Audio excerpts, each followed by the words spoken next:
5 prótesis sobre el capitalismo y el conocimiento. En esta presentación voy a usar esta noción de prótesis porque no son exactamente hipótesis las que voy a presentarle, porque no vamos a comprobar su veracidad o falsarlas a lo largo de esta charla. Tampoco son tesis en el sentido de algo que vaya a afirmar como parte de un posicionamiento político. Y por otro lado me gusta la idea de prótesis en el sentido de que se trata de ideas que son aditamentos, que son extensiones quizás de lo que han dicho algunos autores, algunas autoras, y porque la prótesis, por supuesto, se vincula con la tecnología, ¿no? Y varias de estas reflexiones están asociadas a una forma de pensar la tecnología. Así que bueno, voy a presentarles entonces 5 de estas prótesis sobre el capitalismo y el conocimiento. La estructura de la presentación es la siguiente. Vamos a comenzar hablando de las regulaciones capitalistas y las formas del ser. Suena muy filosófico, va a tener una parte filosófica, pero va a tener un costado económico también.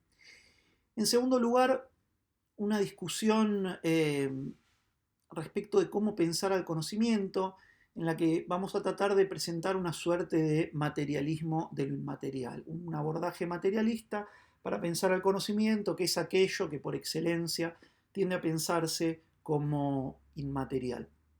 Como tercera posición, porque veremos que va a ir como alternativa a, por un lado, la perspectiva de la epistemología y por otro, a la de la sociología del conocimiento y el marxismo. En tercer lugar, finalmente, vamos a discutir una tipología de los conocimientos en base a sus soportes materiales, y van a ver ahí que por el término conocimiento nos referimos o incluimos mejor dentro de la noción de conocimiento a conceptos como tecnología, técnica, pero también cultura, también ideología y otros conceptos usuales en las ciencias sociales van a ser presentados como formas de conocimiento. Esta va a ser una presentación teórica, quizás la más cargada en términos teóricos. Les pido paciencia, voluntad. Por supuesto que al ser un video tienen la opción de frenarlo, adelantarlo, hacer lo que a ustedes les dé la gana para poder abordarlo del mejor modo. De cualquier forma, la idea es que haya una hilación. Voy a tratar de presentarles estas 5 prótesis como un razonamiento en el cual deberían seguirse de unas ideas las posteriores, ¿no? Veremos en qué medida logramos esto. Bueno, primera cuestión, las regulaciones capitalistas y las formas del ser. Déjenme partir de un axioma. Asumamos que el rasgo principal de las sociedades que habitamos es ser capitalistas. Por supuesto, uno podría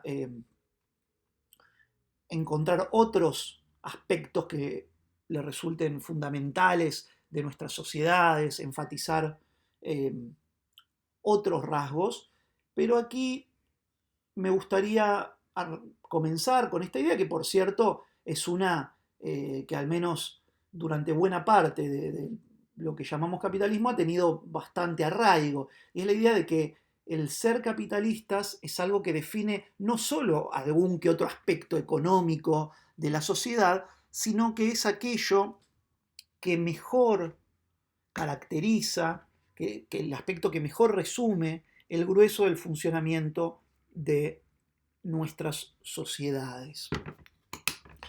Ahora, una pregunta que debería ser muy simple o muy usual. ¿Qué relación tienen todos los entes, todo eso que está dentro de las sociedades capitalistas con el capitalismo? ¿No?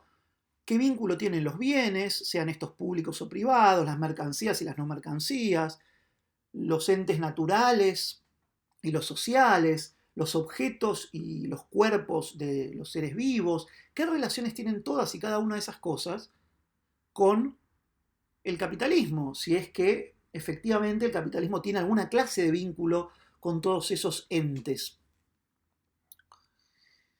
Hay dos respuestas usuales a esta pregunta. Una es la de la modernidad. Hay una única relación entre los bienes y los sujetos y el capitalismo, que es la relación de propiedad privada física, ¿no? De un modo u otro, autores como Marx, pero también Weber, enfatizan que el vínculo principal entre el capitalismo y los bienes, los sujetos, es la relación de propiedad privada física. La posmodernidad o el conjunto de autores que se autodenominen de ese modo o no, y tienden a ser contemporáneos nuestros, enfatizan más bien la idea opuesta. No habría un único vínculo entre cada ente que pulula, que se registra en el capitalismo y esta totalidad, sino que habría una multiplicidad de vínculos irreductibles, ¿no? La posmodernidad tiende a enfatizar esta palabrita, la multiplicidad. No se puede explicar, ni siquiera enfatizar un aspecto en particular que describa el vínculo entre un sujeto y el capitalismo, o entre un bien, entre un objeto y el capitalismo, sino que hay una enorme masividad de características, de hilos, de tramas, de intersecciones, de lazos, algunos visibles, otros más opacos, que explicarían esta vinculación de los entes, de los sujetos con el capitalismo. Bueno, el punto, como suele suceder cuando uno presenta dos opciones, es mostrar que en realidad hay una tercera.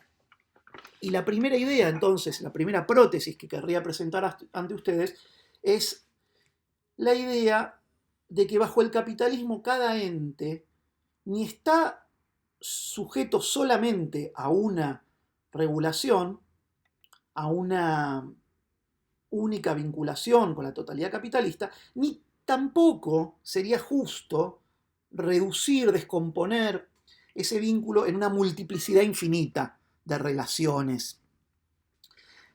La prótesis que les propongo es que bajo el capitalismo cada ente está sujeto a una doble regulación, que hay dos brazos del capitalismo que sostienen, que vinculan a los sujetos y a los objetos con esa totalidad capitalista.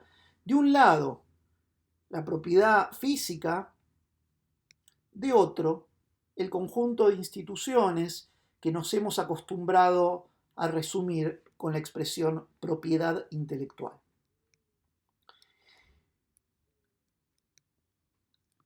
Ambos tipos de regulación, la propiedad intelectual y la propiedad física, no son una novedad de esta etapa del capitalismo. Han existido a lo largo de toda su historia, como veremos en alguna clase específica, pero vale la pena mencionar ahora que, contrariamente a la popularidad o al el espacio público que la propiedad intelectual ha tenido en los últimos años, y habiendo tenido una popularidad o una presencia en los debates mucho menor en periodos previos, sin embargo, siempre desde el origen del capitalismo existió, con distintos nombres, y tuvo un rol crucial. Este es el punto. Entonces, los dos tipos de regulación existieron a lo largo de la historia del capitalismo, y a su vez ambos actúan simultáneamente. No se trata de que la propiedad física actúe sobre algunos objetos, sobre algunos sujetos, y la propiedad intelectual sobre otros.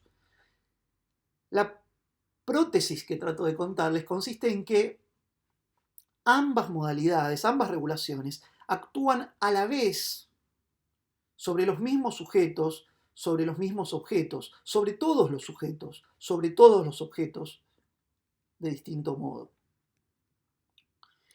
Algunos ejemplos de esta doble regulación. Pensemos en un auto. Propiedad, desde el lado de la propiedad física, el auto puede estar bajo un régimen de propiedad privada. Alguna persona que adquirió ese vehículo en una concesionaria o se lo compró usado a alguien, se ha vuelto titular de la propiedad privada física. Pero fíjense que a la vez sobre ese auto penden derechos de patentes, por ejemplo, o derechos de marcas. Por cierto, si uno adquiere, es decir, es el titular de la propiedad física, de la propiedad privada de ese auto, eso no lo habilita a hacer cualquier cosa con ese auto. Puede hacer cualquier cosa respecto de la propiedad privada física, pero no respecto de la propiedad intelectual. Porque hay patentes, por ejemplo, respecto de producir una rueda igual a esa que tiene el auto que adquirimos. O puede haber un derecho de marcas sobre los símbolos distintivos de la empresa que fabrica esos autos. No podemos copiar esa marca, no podemos atribuirle otra marca legalmente a ese vehículo, etc. Entonces, sobre el auto hay propiedad física y propiedad intelectual. Y fíjense, además, que adquirir la propiedad física no significa haber adquirido también la propiedad intelectual. La mayoría de las veces ocurre lo primero sin que ocurra lo segundo. Adquirimos la propiedad física del auto, pero no adquirimos nada más que una licencia de uso, digamos, respecto de la propiedad intelectual. No podemos considerarnos dueños de las patentes o de las marcas que están portadas en ese vehículo. Respecto de una mesa genérica, una mesa que no tenga ningún carácter especialmente novedoso, que no esté patentada, digámoslo así, nuevamente podemos estar en la situación en la de que el aspecto físico esté bajo la propiedad privada de quien adquirió la mesa, pero desde el punto de vista de la propiedad intelectual, esté aquello que protege la propiedad intelectual en el dominio público. ¿Qué quiere decir esto? Que cualquiera puede copiar esa mesa, hacer una mesa similar sin tener que pedir permiso ni pagarle a nadie por esa actividad. Entonces, en el caso anterior teníamos dos situaciones en las que, tanto en la propiedad física como en la propiedad intelectual, estaban en un marco privado ambos aspectos del bien, ambas regulaciones capitalistas del bien.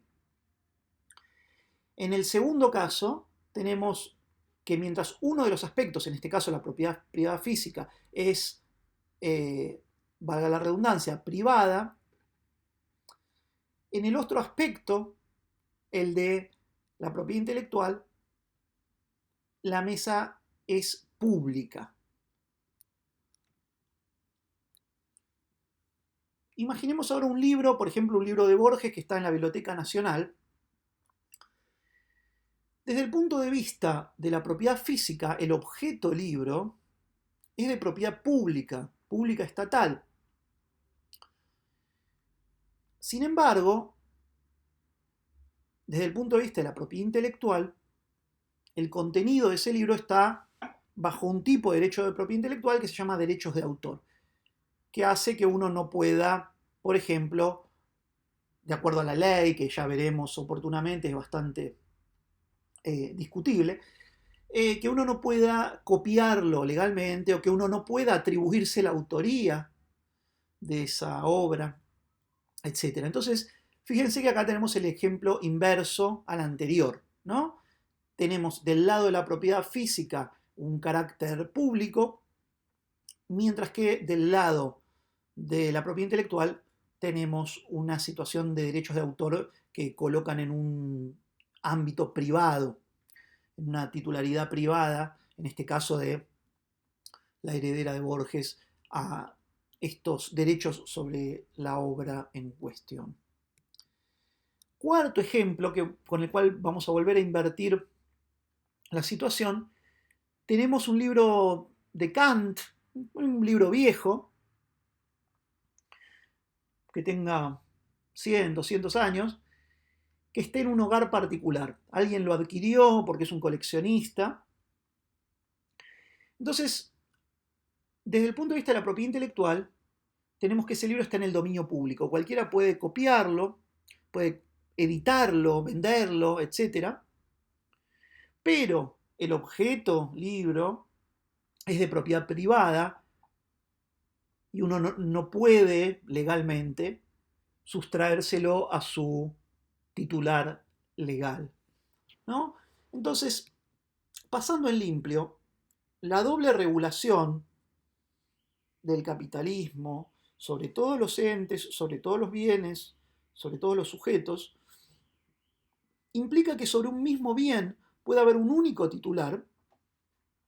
Por ejemplo, la empresa de Coca-Cola con sus botellas antes de comercializarlas, que es titular del objeto físico, del líquido Coca-Cola, de la botella Coca-Cola, y también de la propiedad intelectual, de la fórmula de Coca-Cola, de la marca Coca-Cola. O puede haber dos titulares. Por ejemplo, el comprador de la botella de Coca-Cola que ha adquirido la propiedad física de esa botella y del líquido que está dentro de esa botella, y la empresa Coca-Cola que sigue siendo titular de los derechos de propiedad intelectual. Segunda cuestión, en un mismo bien pueden convivir una regulación privada y una pública, ¿no? Como decíamos en el caso de los libros, y por supuesto, no necesariamente la privada es la de un tipo de propiedad y la pública la otra, ¿no? Puede darse el caso que la propiedad intelectual sea pública y esté en dominio público y que la propiedad física esté en dominio privado y viceversa. Pueden darse todas las combinaciones, pero es importante en este sentido notar que ser titular o haber adquirido el derecho al uso de alguna de las formas de propiedad no nos dice necesariamente algo sobre el otro tipo de propiedad.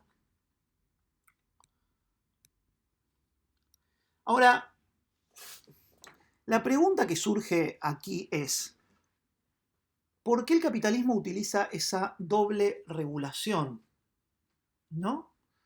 ¿Por qué funciona de este modo el capitalismo? ¿Cuál es el fin de estos dos brazos, de estos dos mecanismos de sujeción?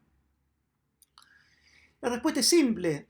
La propiedad física y la propiedad intelectual regulan distintos aspectos que se combinan en los mismos bienes. Hay dos aspectos, entonces, que tenemos que encontrar en los bienes, en los sujetos, en los entes, que están, uno de ellos regulado por la propiedad física y el otro por la propiedad intelectual. La segunda prótesis que quiero proponerles es que todos los entes, bienes y sujetos humanos, están hechos de combinaciones variables de materia, energía y de conocimientos. Es decir, la propiedad intelectual se ejerce sobre todos los entes en su aspecto cognitivo. Y la propiedad física se ejerce sobre el aspecto de la materia y la energía de esos entes. En este sentido, verán ustedes, estoy entendiendo al conocimiento, o sigo un conjunto de autores que entienden al conocimiento, en un sentido muy, muy amplio. Conocimiento es todo aquello que no es materia y energía.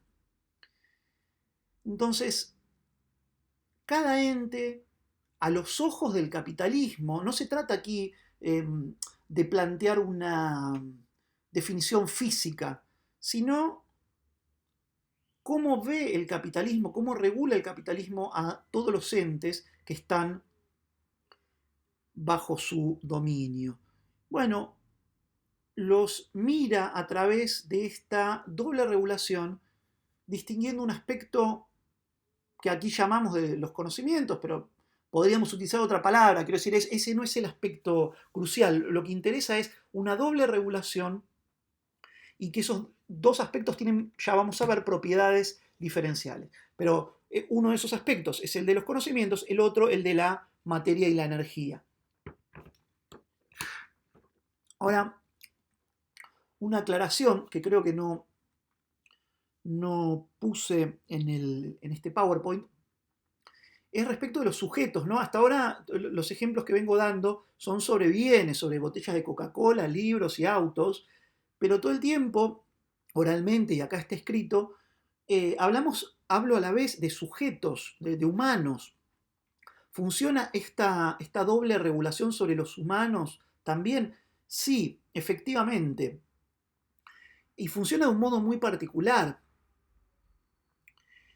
En el capitalismo, por definición, los humanos somos legalmente titulares de la propiedad física de nuestros cuerpos. Una de las definiciones más usuales y más consensuadas por diversos autores es que la modernidad y el desarrollo del capitalismo, a partir sobre todo de la Revolución Francesa, se basa en que los humanos, los trabajadores, las trabajadoras, poseen su propio cuerpo. La teoría de la propiedad de Locke, por caso, presupone que uno se adueña de su propio cuerpo para luego, con el trabajo que surge de ese cuerpo, adueñarse de otros objetos que están alrededor. Marx define al capitalismo por esta idea de los trabajadores doblemente libres. Parte de esa libertad es que son dueños de su cuerpo y de hacer con él lo que les venga en gana. Entonces, desde el punto de vista de la propiedad física, el capitalismo se define porque los humanos somos dueños de la materia y la energía que está en nuestro cuerpo. Podemos administrarla del modo que nos venga mejor. Pero ¿qué pasa con la propiedad intelectual? ¿Funciona también sobre nuestro cuerpo? Pues todos rápidamente entendemos que hay titularidades y derechos de autor y cosas parecidas sobre los objetos, sobre un texto, por ejemplo, hay, decíamos, derechos de autor. Pero ¿qué pasa con nuestros cuerpos? ¿Qué pasa con la existencia humana? Bueno, también funciona la propiedad intelectual.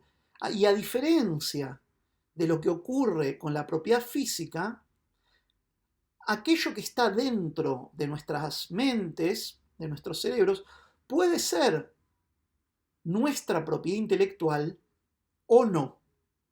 O no. Puede ser también de titularidad de otra persona.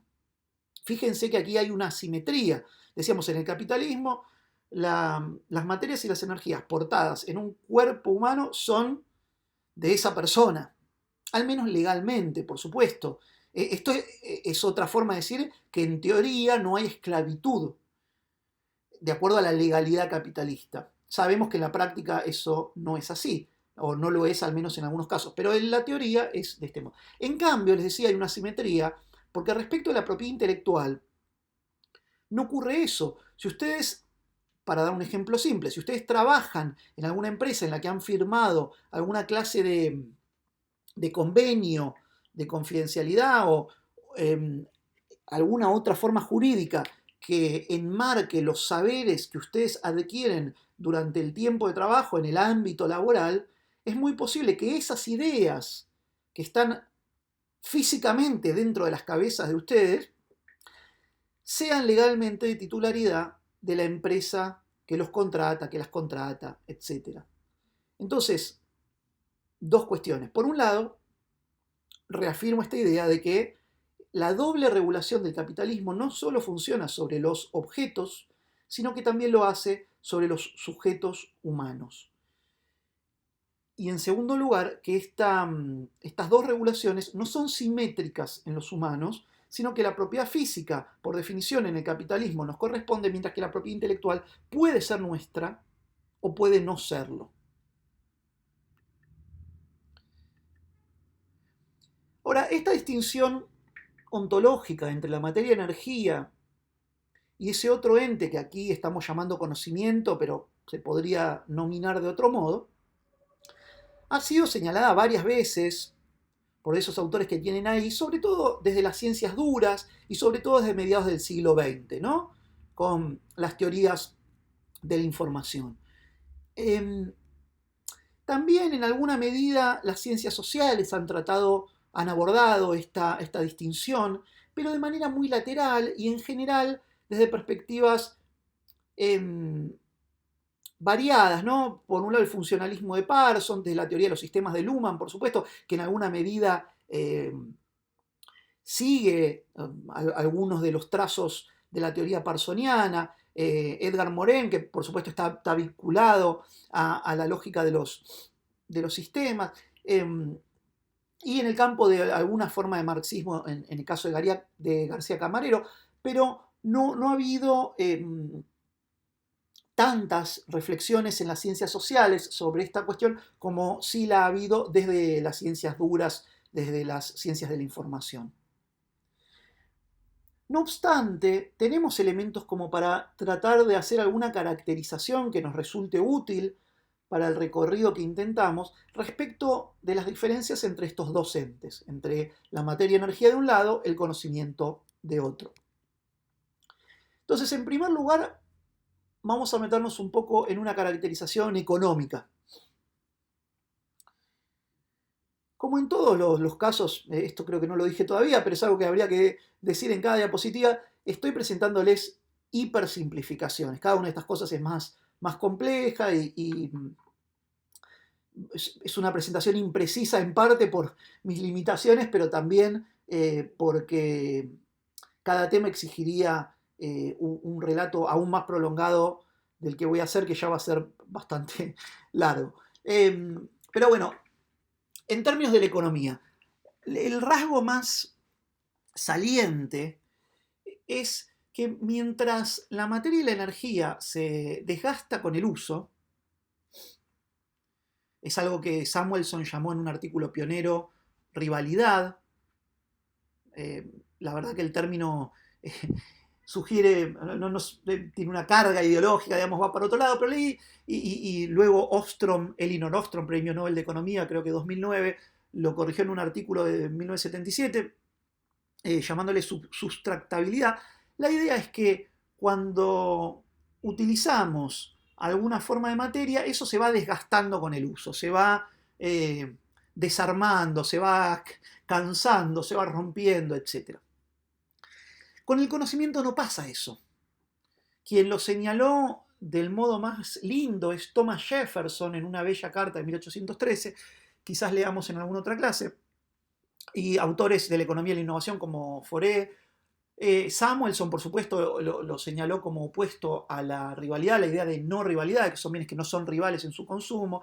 Autores como Stiglitz y muchos otros. Pero la idea de... A mí me gusta la palabra perennidad. La idea de que al utilizar muchas veces una idea, esa idea no se desgasta.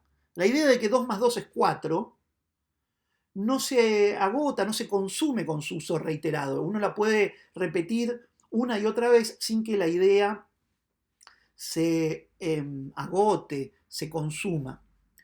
En cambio, con una calculadora, si uno suma 2 más 2, reiteradamente en algún momento la teclita de la calculadora se va a desgastar, ¿no? Entonces tenemos ese primer contraste. En segundo lugar, tenemos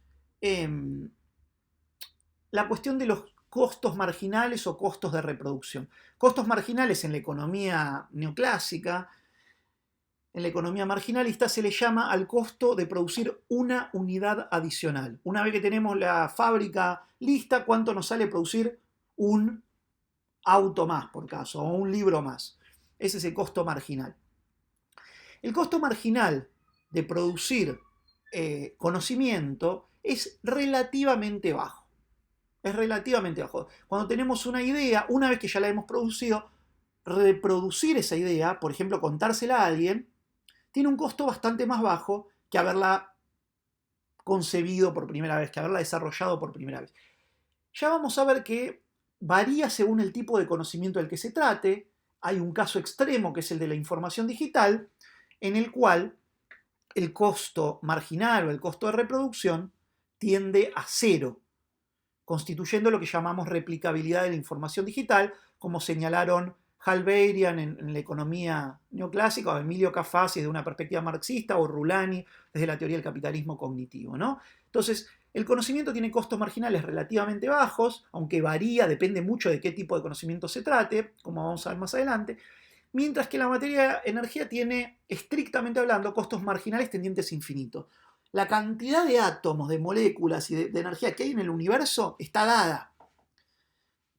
Podemos transformarlos de una cosa en otra, con bastante esfuerzo, con bastante costo, pero crear materia y energía, reproducirla, de un átomo crear otro, tiene un costo tendiente a infinito, ¿no? Así que, en principio, tenemos esos contrastes económicos. Avancemos con una cuestión económica más, que es la de pensar a los procesos productivos en función de esta división entre materia y energía de un lado y conocimientos del otro. En la economía neoclásica, se utiliza bastante esta idea de la función de producción, de cuáles son los elementos que van a generar un producto determinado.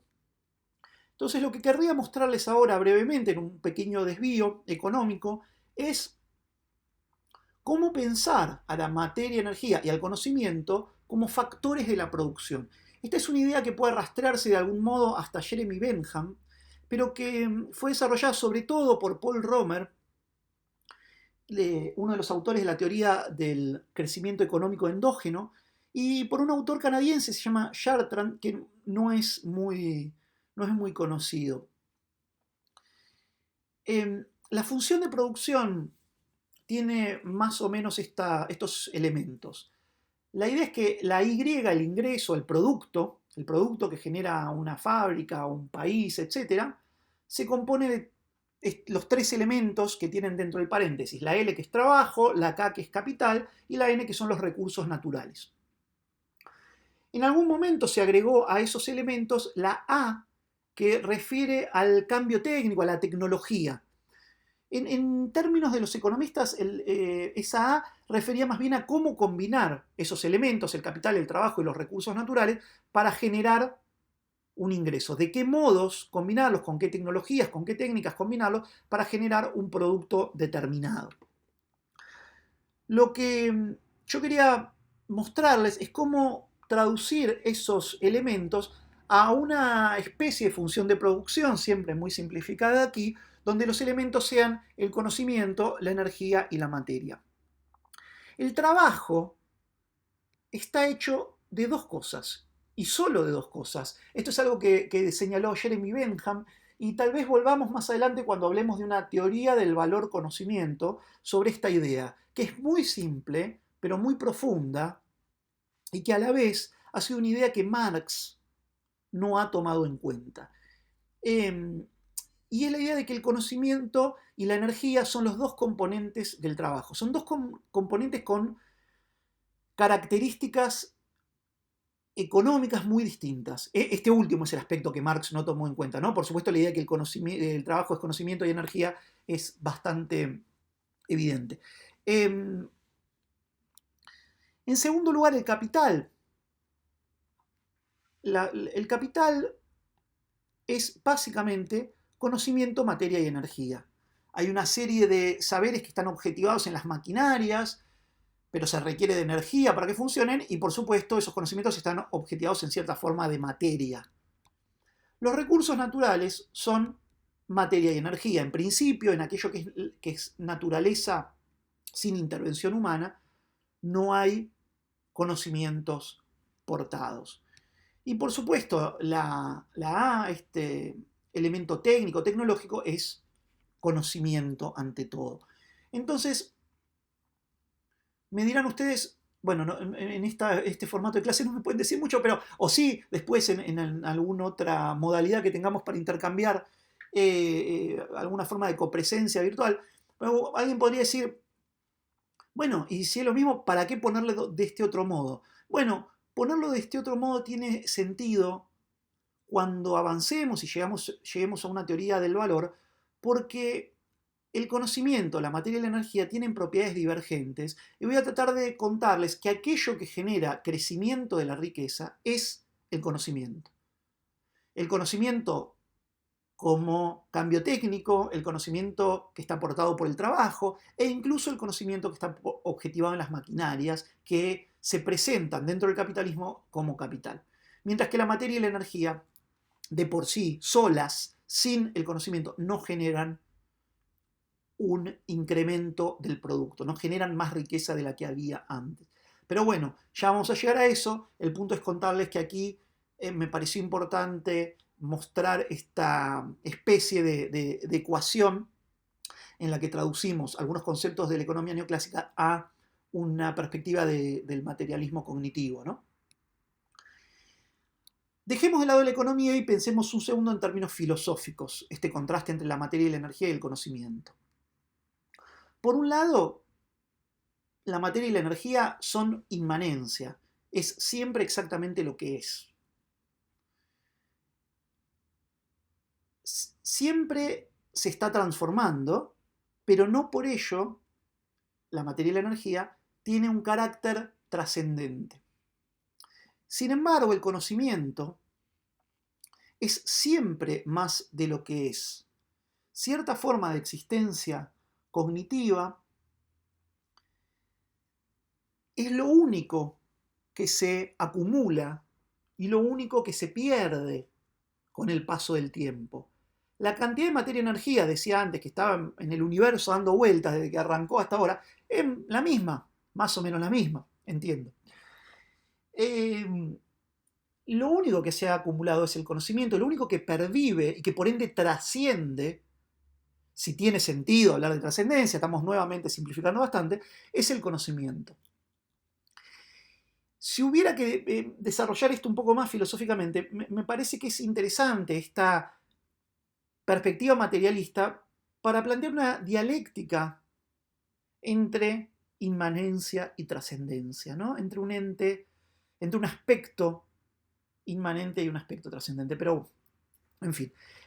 La materia-energía incluye a lo inerte natural, mientras que el conocimiento se expresa, existe, se materializa en las formas de lo humano individual, lo humano intersubjetivo, en lo biológico humano y no humano, y en lo inerte, hay una letra mal ahí, que ha sido moldeado por flujos de conocimientos sociales, como por ejemplo una maquinaria, ¿no? Que decíamos antes. La materia y la energía puede existir independientemente del conocimiento, porque es puramente material, es decir, la luz es pura materia y energía, existe sin ninguna forma de conocimiento, lo mismo que el aire y que el agua. Sin embargo, el conocimiento es más que material, es siempre más que material, porque solo existe en un soporte determinado. El conocimiento no puede ser inmaterial. El conocimiento existe sobre o dentro de un cuerpo humano o dentro, sobre o mezclado en una maquinaria determinada o en algún ser biológico, pero no puede existir sin enredarse con la materia. Entonces, mientras la materia-energía es solamente material, el conocimiento necesita de la materia, no se autoabastece, entonces, pero no es solamente material, es más que material, es un excedente, un exceso de la materia. Requiere de un soporte para existir, esta es una idea fundamental sobre la que vamos a volver. En tercer lugar, desde una perspectiva física, bueno, repaso alguna cuestión que ya dije, mientras la materia de energía es finita, no se acumula ni se destruye, solo se transforma, el conocimiento en cambio es infinito. es lo único que se acumula y también lo único que se pierde.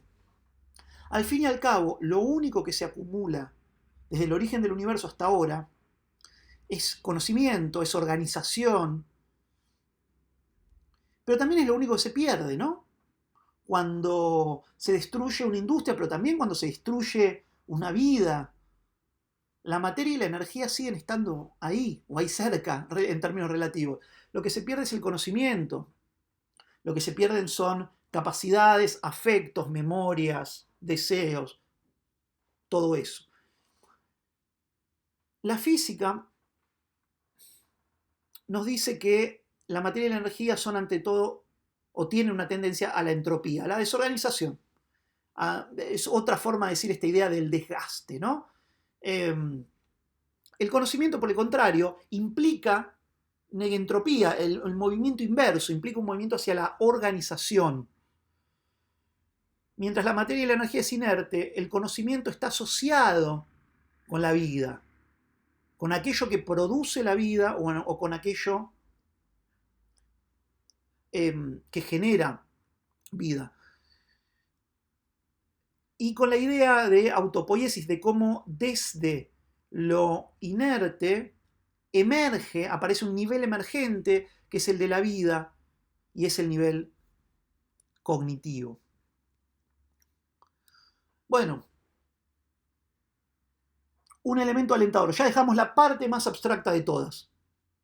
Ahora vamos a ir de a poco, lentamente, sí, seguimos con cuestiones teóricas, pero la parte más volada, si me permiten la expresión, más filosófica y abstracta, ya la superamos. Ahora, ustedes habrán visto en la primaria, en la secundaria, que respecto de la materia y la energía, estudiamos usualmente las propiedades materiales, ¿no? Incluso más, estamos acostumbrados a organizar, hay cierto consenso respecto de analizar a la materia y la energía en base a niveles emergentes. Hay átomos, hay cosas más chiquitas que los átomos, por supuesto, pero hay átomos, y hay moléculas, y hay células, hay tejidos, órganos, individuos, y también podemos seguir con entes más grandes, pero quedémonos con esto. Fíjense un hecho notable. Todos creemos que hay células, ¿sí? En general la gente no dice, no, no creo que no existe la célula. No, todos creemos en las células y creemos en los átomos. Y sabemos que las células están hechas de átomos, pero el hecho de que las células estén hechas de átomos no nos hace decir, oh, las células no existen. ¿Para qué vamos a hablar de células si en realidad son átomos? No, porque todos tenemos más o menos aprendida la idea de que la célula es un nivel emergente, de que las células están hechas de moléculas y de átomos y qué sé yo, pero que tienen propiedades, en el nivel celular aparecen propiedades que no estaban en los niveles anteriores.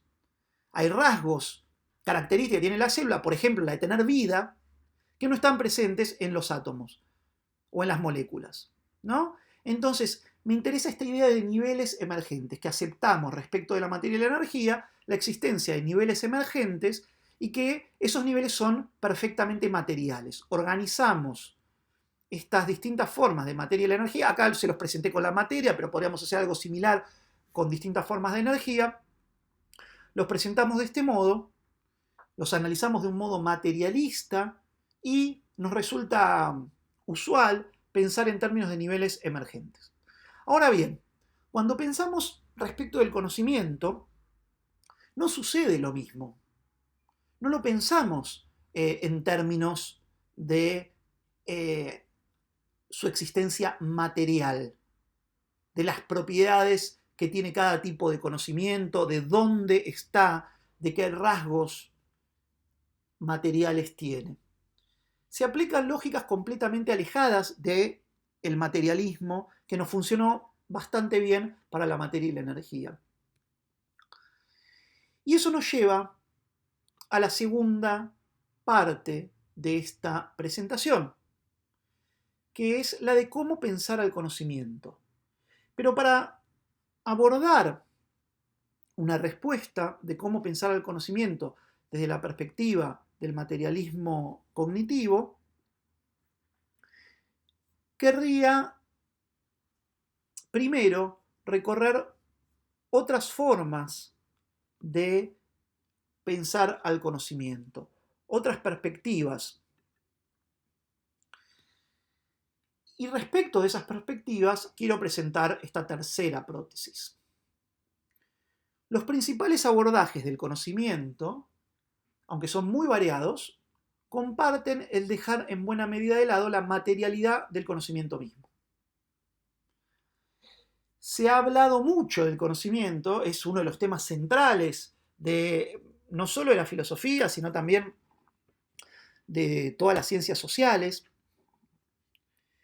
Y, sin embargo, querría tratar de argumentar en favor de que se lo ha abordado mayormente de manera idealista, dejando de lado el análisis de la materialidad del conocimiento mismo. Para eso, me gustaría que pasemos revista nuevamente de manera sintética a tres corrientes que han estudiado al conocimiento.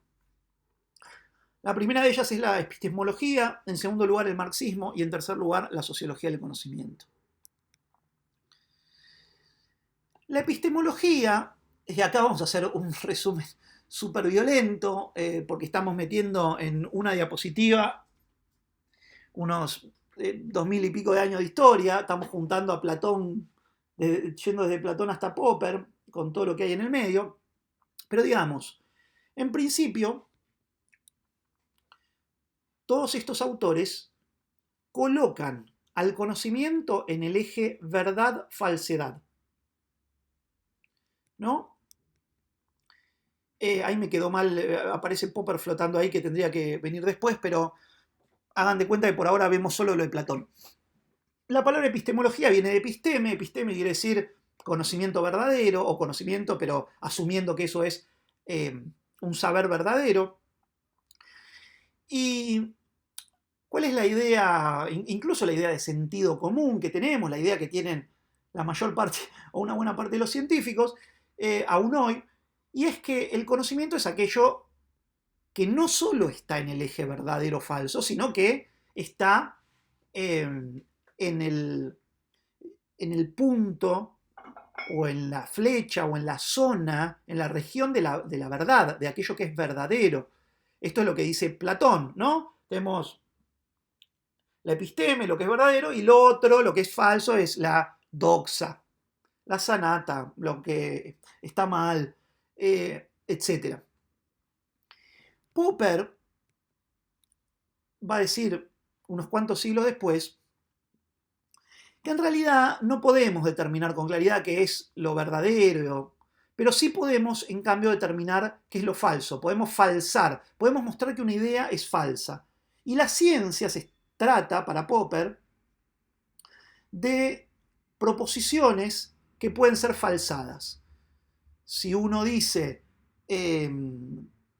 que va a caer con una aceleración determinada una masa no me refiero a una masita dulce para comer, es decir, un peso, ¿no? Un celular como el que tengo en este momento, estaba por tirar una virome como la que voy a tirar ahora, digo que va a caer con una aceleración determinada, y uno después mide eso y resulta, no puede asegurar que eso sea verdadero porque siempre puede haber excepciones, alguien que muestra que esa proposición que uno señaló era falsa, pero lo que uno sí puede hacer es falsar, es mostrar que cayó con otra velocidad distinta y entonces concluir que esa afirmación es falsa. Lo que señala Popper es la asimetría entre verdad y falsedad. Se puede demostrar que una proposición es falsa, no podemos llegar nunca al extremo de demostrar que es completamente verdadera. Siempre la demostración es provisoria, la demostración de verdad es provisoria, la demostración de falsedad es absoluta. Ahora bien, así que puede parecer esto muy complejo y distinto, pero en cualquier caso, Platón, Popper y todo lo que están en el medio siguen colocando a la idea del conocimiento como aquello que está en el eje entre lo verdadero y lo falso. cerca de lo verdadero, tratando de moverse hacia falsar las ideas. En cualquier caso, seguimos en ese eje. Y ustedes me dirán, bueno, esa es la única forma de pensarlo. Vamos a ver que no. Vamos a ver que no. Uy. Pero antes de pasar a otras teorías, hay aquí una subdivisión que podemos hacer dentro de la trayectoria epistemológica, que en realidad es una que propone Karl Mannheim en su libro Ideología y Utopía, que es más o menos así. En la premodernidad, en un mundo que era estable y ordenado por Dios, los objetos de conocimiento se piensan como entes ideales y los sujetos no importan demasiado, ¿no? ¿Cómo se analiza al conocimiento? Mirando la idea, pensando cómo es una idea, qué características tienen las ideas, qué tipos de ideas hay, etc. Pero se trata de entes ideales. ¿Por qué? Porque en un mundo estable el foco está puesto en esos objetos inmóviles que son estas ideas etéreas, como por ejemplo las que imaginaba Platón, ¿no? Ideas inmóviles, ideas eternas. En la modernidad, en un mundo que ya vivió revoluciones en el sentido de que la idea de un mundo encantado en el cual hay una autoridad divina que ha mantenido y generado un orden inconmovible, ha sido sacudida. Ahora pasamos a pensar en los sujetos. ¿Por qué? Porque parece que son los sujetos humanos los que deciden el orden que tiene una sociedad, ¿no?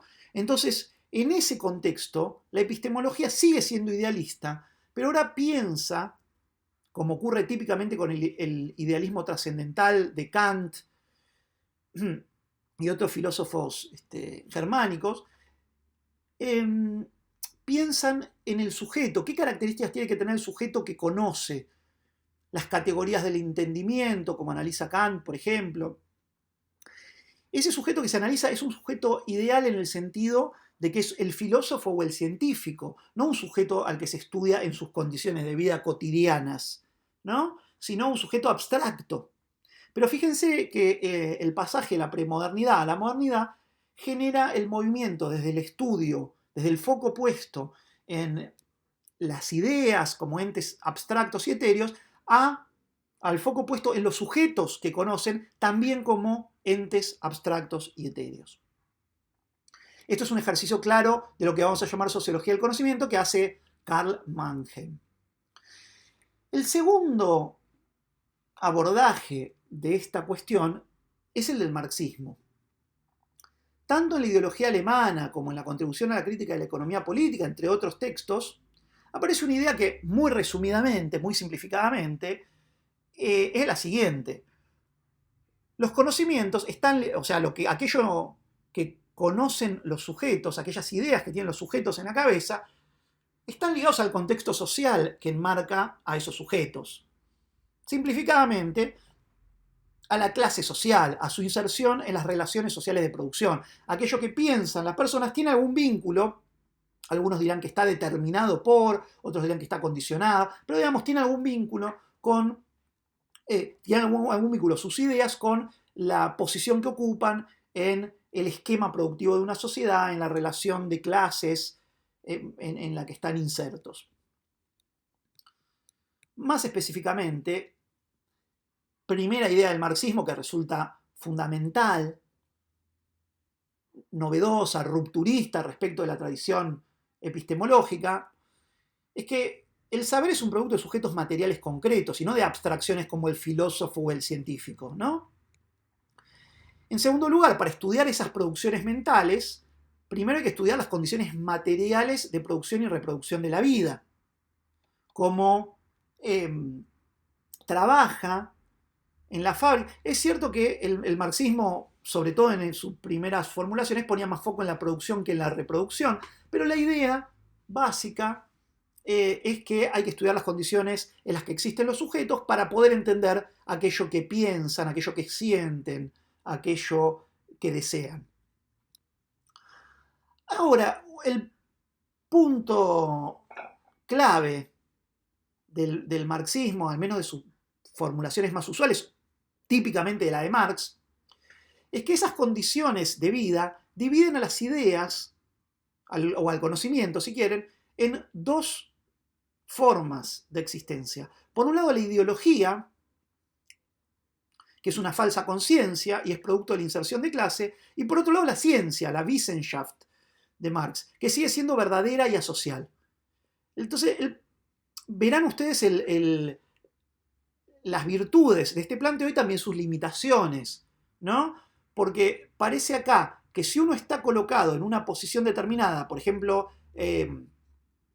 sos burgués y explotador, etc., aquello que pensás se llama ideología y es por ende falso, etc., y que si en determinadas condiciones sociales, siendo proletario, trabajador, trabajadora, etc., lo que producís va a ser una ciencia, un saber verdadero, ¿no? Y ese saber verdadero, fíjense, sigue siendo asocial. Asocial en el sentido de que es eterno, único, sigue estando en el eje verdad-falsedad. Entonces, se incorporan por primera vez los factores sociales, aparece estudiar la materialidad de los sujetos, pero aparecen solo para señalar la falsedad de algunas posiciones, solo para señalar la falsedad de lo que se llama, de lo que se nomina como ideología. Hay otra parte del conocimiento que permanece ajena a esa influencia, que es justamente lo que el marxismo llama ciencia. Esta oposición entre ciencia e ideología va a ser el aspecto que se critique del marxismo. Y quien primero lo critica es la sociología del conocimiento. La sociología del conocimiento tiene distintas manifestaciones, yo la divido en dos. Una sociología del conocimiento clásica, que es la que cuyo exponente más conocido, digamos, es Karl Mannheim, y que plantea la simetría entre digamos, algo parecido, estoy simplificando nuevamente, plantea una especie de simetría entre lo verdadero y lo falso, y critica al marxismo, al que le llama doctrina de la ideología. Tienen una cita ahí de un autor que se llama Stark, que me parece a mí que sintetiza de un modo claro aquello que le preocupa a la sociología del conocimiento. Dice Stark, de todos los modos de pensamiento, perdón, voy de vuelta. La primera, es decir, la doctrina de la ideología, el marxismo, se ocupa de un modo de pensamiento salido de su curso apropiado, ¿no? Esta idea de ven el aspecto social para lo que piensan los burgueses, para lo que piensan los capitalistas. En realidad, dice la sociología del conocimiento, la segunda, o sea, la sociología del conocimiento, se tiene que ocupar de todos los modos de pensamiento y sobre todo de aquellos que constituyen el marco intelectual de toda nuestra visión del mundo y que existen desde mucho antes de que pueda afirmarse cualquier tendencia falsificadora engendrada por intereses. O sea, hay que tratar del mismo modo aquello que es verdadero y aquello que va a ser falso. Hay que estudiar a los conocimientos en cómo se producen sin poder afirmar aún si son verdaderos o falsos, ¿no? Se trata entonces, para la sociología del conocimiento, de correr el eje. Ahora sí aparece por primera vez en este relato una alternativa que no está en el eje verdad-falsedad. Lo que le va a interesar a la sociología del conocimiento es colocar al conocimiento en el eje de su función social. ¿Qué tanto se cree en una idea y no si esa idea es verdadera o falsa como primer abordaje, como primera cuestión? Especialmente importante es para la sociología del conocimiento vincular esas producciones cognitivas a la inserción social. Pero a diferencia del marxismo, no se trata solo, como ven en esta cita, no solo de las clases sociales, que igual aparecen enumeradas ahí entre paréntesis, sino también respecto de las comunidades, respecto de la edad, respecto del género, de una serie de otros aspectos que son tópicos de estudio de la sociología. Las creencias, el conocimiento, hay que estudiarlo en relación a los atributos sociales de los actores que lo portan. Esa es la idea de la sociología del conocimiento. Entonces, respecto al marxismo y de la epistemología, se deja de lado la distinción, o el eje, perdón, de la distinción entre conocimientos verdaderos y falsos, y se incorporan factores sociales que exceden a la situación de clase. La incluyen, pero la exceden, empiezan a agregarse otros aspectos. Una segunda forma de sociología del conocimiento que me parece que hay que nombrar, y aquí nuevamente estoy agrupando la sociología de la ciencia y la tecnología con posterioridad a los años 70, de un lado, y la sociología de la vida cotidiana, digamos, la etnometodología y diversas formas de individualismo metodológico que son relativamente contemporáneas y tienen las siguientes características. Por un lado, el programa fuerte, el programa empírico relativista radical, la teoría del actor red en el campo de los estudios sociales de la ciencia y la tecnología, hacen una extensión de una radicalización de la sociología del conocimiento, ¿no? Extreman sus postulados, se busca la simetría no solo ya entre lo verdadero y lo falso, sino también, en algunos de los casos, en la teoría del actor red, entre humanos y no humanos. Hay que estudiar los flujos cognitivos sin dar prioridad a no solo lo verdadero y lo falso, sino a humanos por sobre no humanos. Por las dudas, para evitar que se me enojen los partidarios de Bloor o de Harry Collins, solo la tercera tiene esta perspectiva no humanista, que por cierto es una a la cual yo voy a adscribir, no a toda la teoría del actor red, pero sí a las ventajas de superar, digamos, las limitaciones del humanismo en términos metodológicos, pero eso va a venir después. En el caso de otras formas de sociología del conocimiento, autores como Berger y Luhmann, Goffman, Schutz, etc., tratan no solo de hacer un análisis individualista en términos metodológicos, sino también de ver cómo no solo los sujetos producen conocimientos, sino cómo los conocimientos producen sujetos, ¿no? De algún modo uno podría decir que esta idea ya estaba presente en la noción de hecho social de Durkheim, pero nos excede un poco ese análisis en este momento. Aquí el punto es que tenemos diversas formas de sociología del conocimiento y de la ciencia que con posterioridad a la década del 70 van mutando el énfasis desde construcciones teóricas, como la de Mannheim, a los trabajos de campo. Se estudia la cotidianeidad de la producción de los conocimientos, cotidianeidad en el sentido de la vida de todos los días, se pone el foco en los individuos más que en las clases o en los grandes grupos, se estudia cada vez más las prácticas y los actores, el conocimiento se estudia in the making, es decir, todo es proceso, inestabilidad, acción. Esto es, por cierto, la moda en el mundo académico, y eso no es neutral en términos políticos. Esto implica que las relaciones capitalistas y las teorías de largo alcance, con las que se había originado la sociología del conocimiento, son desterradas del mainstream de la sociología del conocimiento. En síntesis, se mantiene el análisis de la relación entre los sujetos y la producción de conocimientos en relación a la inserción social de los sujetos. ¿Qué hace la sociología del conocimiento?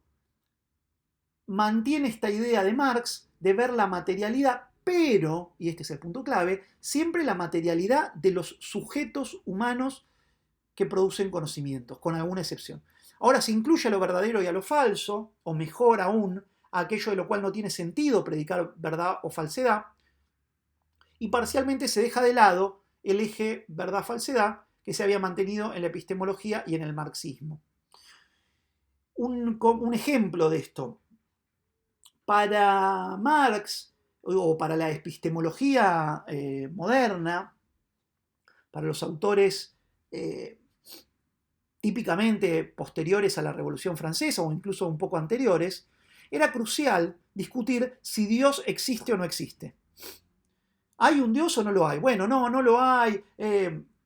La religión sirve para dominar a los pueblos, qué sé yo, bla, bla, bla. Una serie de discursos consideran que el conocimiento implica separar lo verdadero de lo falso. Si Dios existe o no existe. ¿Qué es lo que va a decir la sociología del conocimiento? La pregunta que se va a hacer es simplemente otra, va a colocar en otro eje las cosas y se va a preguntar cómo actúa la creencia de que Dios existe o de que Dios no existe en una sociedad. La gente cree, lo que le importa a la sociología del conocimiento es que la gente cree en Dios y que actúa porque cree en Dios. Y por eso va y mata a otra persona, o hace el bien a otra persona, o modifica su sexualidad porque cree en que Dios existe. No importa para la sociología del conocimiento si Dios existe o no. Lo que importa es cómo en la vida cotidiana, cómo en las prácticas, en función de las creencias, de los conocimientos en los que producen y reproducen los sujetos, se actúa. Entonces, este es el cambio de eje de la sociología del conocimiento. A su vez, se expanden ad infinitum los factores sociales que se consideran, ¿no? Ya no solo están las relaciones sociales de producción, el proceso de trabajo y las clases, sino que de hecho estos elementos irán perdiendo protagonismo. Y lo que ahora gana aceptación es la cultura, las instituciones, las redes, las prácticas, etcétera, etcétera. En algunas versiones empieza a transformarse este sentido unilateral del vínculo entre relaciones sociales y conocimiento, para ir entendiendo el lazo en el doble sentido, como decía antes, sobre todo en el caso de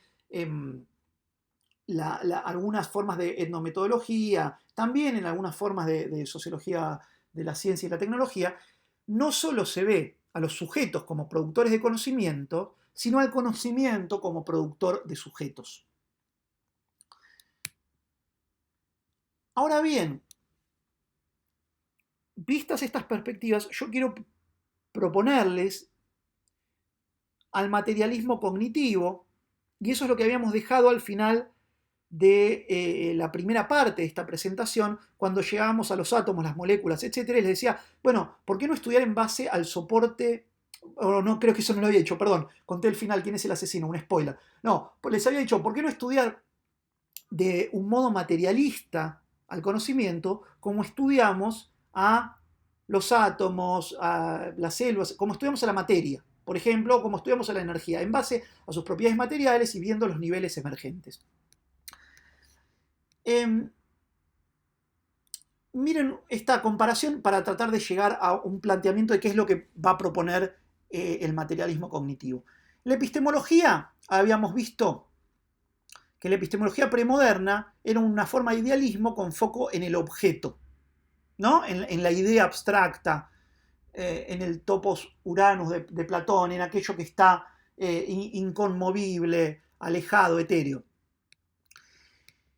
En la epistemología moderna teníamos el acento puesto en el sujeto, ¿no? Hubo revoluciones, líos, ahora resulta que los sujetos deciden su destino, etc. Analicemos las categorías del entendimiento que hacen que un sujeto produzca saberes que les interesaba saber si eran verdaderos o falsos. El marxismo y la sociología del conocimiento comparten el incorporar la materialidad, pero para analizar la materialidad de los sujetos, y este es el punto clave. Se analiza la materialidad de los sujetos, si los sujetos son viejos o jóvenes, cuál es su orientación sexoafectiva, cuál es su religión, cuáles son sus creencias, cuál es su inserción en las relaciones sociales de producción, etc. Pero se analizan a los sujetos como productores de conocimiento. En cambio, lo que quiero proponerles desde la perspectiva de un materialismo cognitivo es retomar un conjunto de autores que empiezan a analizar la materialidad del conocimiento mismo. Esa materialidad del conocimiento mismo, ir detrás de la pista del conocimiento, nos va a llevar en algunos casos a estudiar a los sujetos, cuando ese conocimiento esté dentro de los sujetos, y nos va a llevar a estudiar el conocimiento por fuera de los sujetos cuando ese conocimiento esté objetivado en tecnologías, cuando esté objetivado en seres vivos que no son sujetos humanos. Nos va a llevar a estudiar textos cuando esos saberes tengan la forma de relatos escritos, etcétera, etcétera. Entonces, el movimiento que les propongo es el de buscar la materialidad del conocimiento mismo como prioridad, como énfasis, como eje. Entonces, las perspectivas anteriores se ocuparon, en el mejor de los casos, de la materialidad de los sujetos que producen conocimientos, pero no de la materialidad de los conocimientos mismos. Entonces, si nos preguntamos por las formas en las que existe el conocimiento, además de recuperar aquellas que son subjetivas o intersubjetivas, es decir, que existen conocimientos que existen portados por los sujetos humanos, vamos a encontrar que hay otros soportes de conocimiento. Hay tecnologías, hay información, hay flujos biológicos. Y esto nos lleva a analizar el soporte material en el que existe el conocimiento. Claro, este es el punto crucial, quizás el más importante de todo lo que dije hasta ahora en este PowerPoint, en esta clase, en esta presentación. El conocimiento solo existe en soportes materiales, no existe de manera abstracta. Existe en alguna modalidad material. Por ende, la cuarta prótesis que quiero presentarles es que el conocimiento existe en algún tipo de soporte y, más importante todavía, ese soporte le confiere propiedades materiales particulares. El conocimiento solo existe en algún tipo de soporte y esto no es una curiosidad filosófica, sino que ese soporte le confiere propiedades económicas y jurídicas a determinada forma de conocimiento. Tomemos por caso la idea de rueda. La idea de rueda puede existir dentro de una cabeza individual, dentro de una mente individual. Puede existir de manera subjetiva. La regulación capitalista para esa idea de rueda puede ser el secreto industrial. Ahora, si esa rueda existe como una materialización, como ven en la segunda foto, como un artefacto determinado, la regulación capitalista que se aplica es la propiedad física y eventualmente alguna patente. O puede existir en un manual de haga su propia rueda o algo por el estilo, y en ese caso la regulación capitalista que le toca es la de los derechos de autor y la propiedad física del libro ese. Entonces la existencia material modifica, de determinado conocimiento, modifica la regulación capitalista que se le aplica. Los costos de producción varían también, pero sobre todo se modifican los costos de reproducción. Habíamos dicho que el conocimiento en general tiene costos de reproducción más bajos que la materia y la energía, pero de diversos soportes implican diversos costos. Suponete que tenés una idea de una rueda. Bueno, tenés que explicársela a una persona para que la lleve adelante. No es tan fácil eso, no es tan barato. Lo mismo que producir una rueda. Vos tenés la rueda esa de madera hecha ahí. ¿Querés hacer otra? Bueno, tiene su costo objetivarla. Ahora, si esa idea existe como texto, es bastante más fácil reproducir ese texto.